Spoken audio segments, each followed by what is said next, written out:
வாழ்க விவசாயம். நம்ம இந்த வீடியோல எதை பத்தி பார்க்க போறோம் அப்படின்னு சொல்லி பாத்தீங்கன்னாக்கி, நம்ம தென்னங்கன்று, அதாவது என்னன்னா ஈத்தாமலி டால் நெட்டை. ஈத்தாமலி கண்ணுனாலே ஈத்தாமலியில விளையக்கூடிய தேங்காய் தான். அதாவது நம்ம நாகர்கோவில்ல ஈத்தாமலியில விளையக்கூடிய தேங்காய். ஈத்தாமலினா ஈத்தாமலி மாத்திரம் கிடையாது. ஈத்தாமலி, ராஜாக்கமங்கலம், சொத்தவளை, இந்த மாதிரி நம்ம ஏரியாவுக்குள்ள ஒரு சரௌண்டிங் சுத்தோடு சுத்தா ஒரு சரௌண்டிங் ஒரு 15 கிலோமீட்டர். இந்த 15 கிலோமீட்டர்னா நாகர்கோவில்ல இருந்து சுத்தோடு சுத்தா ஒரு 15 கிலோமீட்டர்ல விளையக்கூடிய தேங்காய். அதுதான் ஈத்தாமலி டால் நெட்டை அப்படிம்பாங்க. ஈத்தாமலி தேங்காய்னாலே நிறைய விவசாயிகளுக்கு தெரியும் கொப்பரை தேங்காய் நல்ல தேங்காய் இருக்கும்ட்டு. என்ன காரணம்னா அதுல வந்து ஆயில் சத்து நல்லா இருக்கும். தேங்காயும் ஆவரேஜா 1/2 கிலோக்கு மேல வரும். இப்ப பாத்தீங்கன்னாக்கி என்ன இருக்குல்ல, இது வந்து இந்த இது இது இது அவ்வளவுமே இப்போ இதுல இருக்கிறது அவ்வளவுமே ஈத்தாமலி கண்ணு தான். இதுல இருக்கிற அவ்வளவுமே ஈத்தாமலி கண்ணு தான்.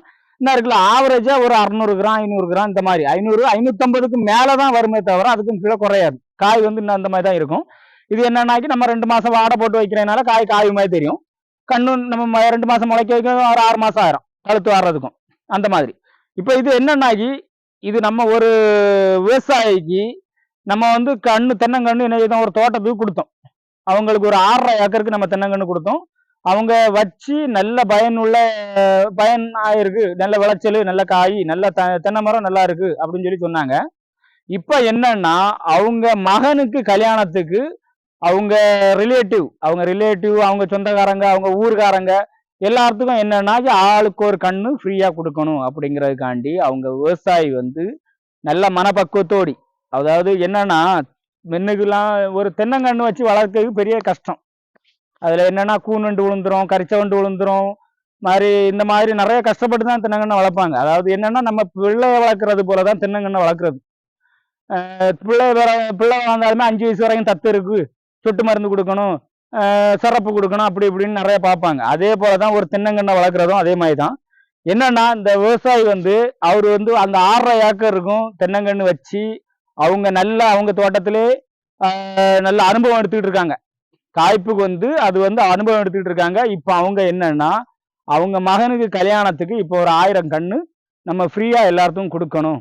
இதே போல நம்ம ஊர்ல உள்ள மக்களுக்கு வீட்லயும் எல்லாத்துக்கும் வீட்லயும் தென்னங்கன்று இருக்கணுங்கிற ஒரு மனப்பக்குவத்தோடி அந்த விவசாயி நம்ம கிட்ட வந்து என்ன செய்திருக்காரு, இந்த மாதிரி நீங்க மின்னு கொடுத்த மாதிரியே எனக்கு ஒரு 1000 கண்ணு வேணும் அப்படின்னு சொல்லி தான் என்ன செய்தாங்க, வந்தாங்க. அப்படி வந்து நம்ம தோட்டத்துல வந்து பார்த்து அவங்க செலெக்ஷன் பண்ணி வச்சுட்டு போன கண்ணை தான் நம்ம இப்ப லோடு பண்றோம். நாளைக்கு அவங்களுக்கு ஃபங்க்ஷன், அவங்க மகனுக்கு கல்யாணம். அவங்க என்னன்னா நாளைக்கு எங்களுக்கு இன்னைக்கு சாயங்காலமே கொண்டு இறக்கிருங்க, நாங்க நாளைக்கு காலையில ஃபங்க்ஷனுக்கு வரவங்களுக்கு ஒவ்வொரு கண்ணு கொடுக்கணும் அப்படிங்கிறது தான் அவங்களோட கான்செப்ட்.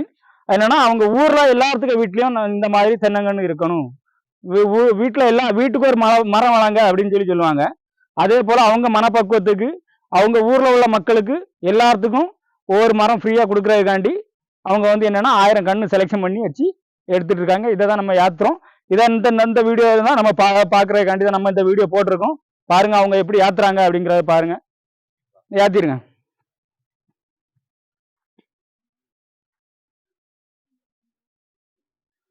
அதாவது என்னன்னா காய் கண்ணு எல்லாமே இன்னும் இதுல இருக்குது, பார்த்துருப்பீங்க. அவங்க வந்து பார்த்து செலெக்ஷன் பண்ணி தான் அவங்க எடுக்கிறது.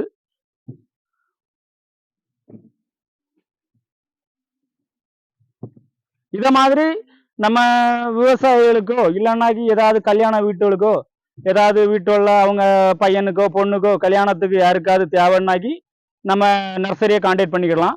இந்த நர்சரி எங்க இருக்கு அப்படின்னு சொல்லி பாத்தீங்கன்னாக்கி கன்னியாகுமரி மாவட்டம் சொத்தவளை பீச் பக்கத்திலே இருக்கு அனு நர்சரி கார்டன். இது வந்து எனக்கு கான்டாக்ட் நம்பரை வந்து நான் இதில் ஸ்க்ரீனில் கொடுத்துருக்கேன். யாராவது தேவைன்னாக்கி கான்டாக்ட் பண்ணிடலாம். இந்த மாதிரி நம்ம செலெக்ஷன் பண்ணி அவங்க வந்து நல்ல அழகாக செலெக்ஷன் பண்ணியிருக்காங்க பாருங்க. எந்த ஒரு இதுவுமே டிஃப்ரென்ஸே இல்லாமல் எவ்வளோ அழகாக செலெக்ஷன் பண்ணி அவங்களே மாதிரி அவங்க ஊர் மக்களும் நல்லா இருக்கணும், செழிப்பாக இருக்கணும் அப்படிங்கிறது மனப்பக்குவத்தோடு அவங்களுக்கு நல்வாழ்த்துக்கள்.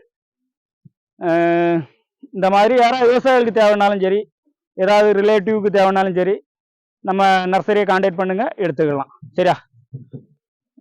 இதுல வந்து கண்ணு அவ்வளவுமே நல்ல கண்ணு, நல்ல அழகா தெளிவா அழகா பறக்கிருக்காங்க.